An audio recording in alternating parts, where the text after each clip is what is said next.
אני מאוד מתרגש. אני הולך לשיר לכם שירים. מוכנים לצאת? לדרך? יש שם רוח בהרים, אבל הצל שלך עליי קורא לי לחזור אלייך אליי. לסקאט אין בעיה למלא האנגר גדול בקהל מתלהב. ששלחתי לדרכה שבות אל חלוני והזיכרון אבל מאחורי הקלעים, חצי שעה לפני, עוד יש לו פרפרים בבטן ולא בגלל מה שאתם חושבים. אתה רוצה שנכין לך מילים? נתן, אתה כתבת את השיר! כן, בקהל נאספים עכשיו 2,500 איש, וסקאט בנייד עם נתן גושן שיעלה איתו עוד מעט לבמה, ושניהם בלחץ מדבר אחד. יש פחד לא לזכור את המילים.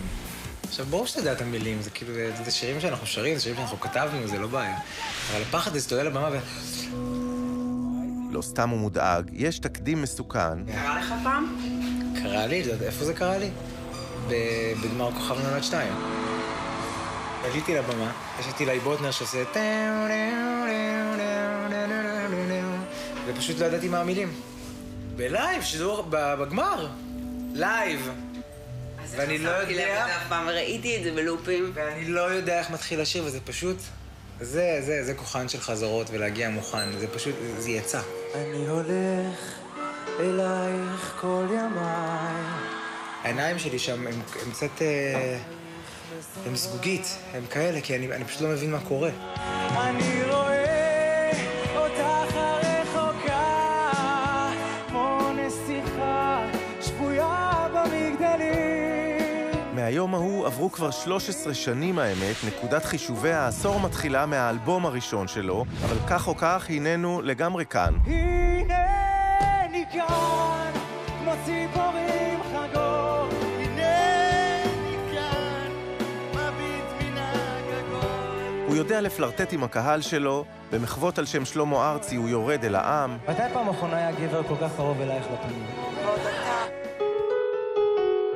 על הבמה החגיגית הוא מארח את קרן פלס. שאת, אל מי את מקרבת מרחק, במי את מתאהבת. גם החברה אניה בוקשטיין עולה לדואט עם הלהיט שלה. את היום הזה, את היום הבא, בלב שלך את מרימה לך מסיבה. נתן גושן! ואם תהיתם, אז החזרות עם נתן גושן עבדו, אף מילה לא נשכחה. מחכים לרחמים שיבואו,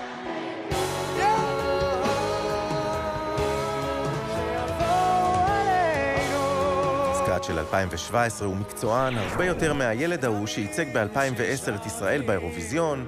את עכשיו אומרת לא. היום זה הוא ששולח לשם את הכוכב הבא בתפקיד השופט המוגן, ובכלל, אחרי 4 אלבומים הוא זמר שמתפרנס מלשיר. בישראל זה ממש לא מובן מאליו.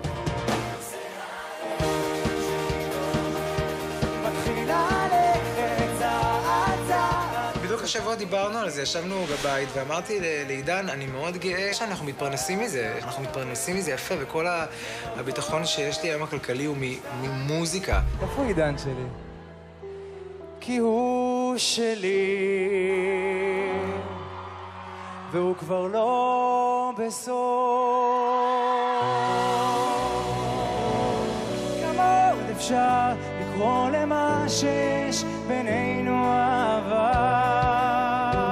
עידן רול בן הזוג שלו כאן בקהל, אחרי תקופה ארוכה בארון, כבר 6 שנים שהם יחד, וגם הזוגיות שלו, הוא כבר לא מתבייש לשחרר, מעלה הילוך. מה הפנטזיה? בחיים לא... פנטזיה שבמופע הבא, שתבואי לראיין אותי, אני אשב פה עם ילד וילדה. 2? כן, אנחנו מזרחים, אנחנו צריכים... אחד לא מספיק. איך אני לעשות את זה? לא בארץ, לצערי. בחו"ל, כמו שרוב הזוגות הגאים עושים. למה לא בארץ? באמת? לא, סתם, זה מעניין אותי ברמה האישית, למה? למה? כי אסור. כאילו, אם אני רוצה עכשיו להיות הפונדקאית שלך, אני לא יכולה? לא, את לא יכולה. את יודעת כמה הצעות היו לי? כן? באלוהים. תכף תשמעי גם פה. הראל תעשה פעם ילד. הייתי מתייחס לזה כאילו, זה היום אני מבין, יאללה, זה כאילו כל משפט כזה זה $500,000.